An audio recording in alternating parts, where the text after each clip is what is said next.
श्री शिवाय नमस्तुभ्यम। हर हर महादेव। जैसा कि आप सभी को पता है कि इस बार गुरुवार को प्रदोष का व्रत रखा जाएगा। ऐसे में पूज्य गुरुदेव ने अभी हाल ही की कथा जो कि वाराणसी में जो कि काशी विश्वनाथ के धरा पर जो अभी हाल ही में कथा हुई थी उसमें एक बहुत ही सुंदर सा उपाय पूज्य गुरुदेव ने गुरु प्रदोष का बताया था। गुरु जी ने कहा था कि इस बार जो गुरु प्रदोष का व्रत होगा यानी कि गुरुवार का जो दिन होगा, इस दिन त्रयोदशी तिथि है और इस दिन इस सुंदर से उपाय को जरूर से कीजिएगा। ये उपाय करने से आपकी जो भी कामना होगी, जो कि आज तक आपकी कोई इच्छा है वो पूर्ण नहीं हो पा रही है, प्रयास करके थक चुके हैं, तो आपको इस प्रदोष यह उपाय जरूर करना है।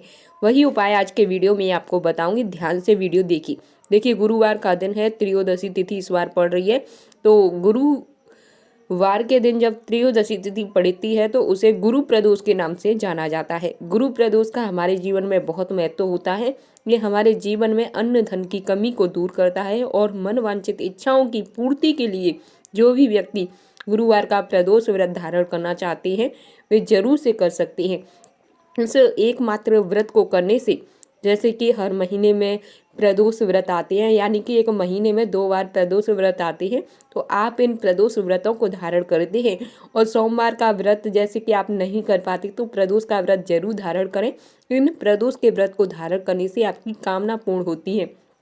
साथ ही गुरुदेव कहते हैं कि इन प्रदोष व्रत के दिन कुछ विशेष उपाय है जो आपको करने चाहिए। जैसे कि इस बार बहुत ही सुंदर सा उपाय बताया है, वही उपाय आपको बता रही हूँ, तो ध्यान से सुनिएगा। गुरुजी ने कहा है कि यह उपाय आपको प्रदोष जब भी गुरुवार को पड़ता है तो उस दिन आपको ये उपाय करना है। मान लीजिए आप जीवन से थक चुके हैं, लाखों का कर्जा हो गया है, कोई प्रार्थना आपकी काम नहीं आ रही है, कोई पूजा आपकी काम नहीं आ रही है और बार बार महादेव का दरबार पकड़कर आप थक चुके हैं, मन में आपके ऐसा लग रहा है कि आपकी कोई इच्छा पूर्ण होगी नहीं, तो आपको बस एक काम करना है।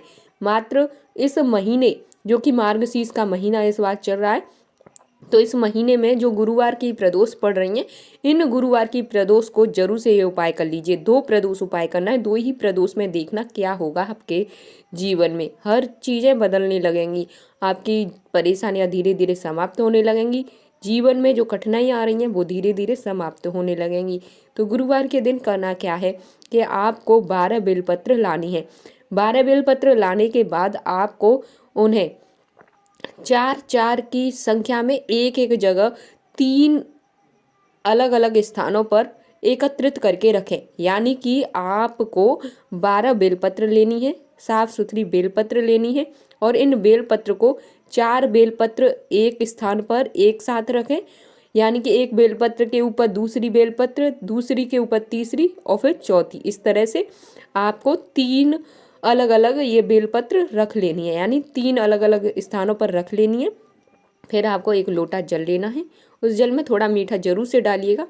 मीठा डालने के बाद आपको करना क्या है कि आपको महादेव के मंदिर जाना है और देखिए प्रदोष के दिन ये उपाय करेंगे तो जाहिर सी बात है कि आपको शाम के समय प्रदोष काल में जाना पड़ेगा।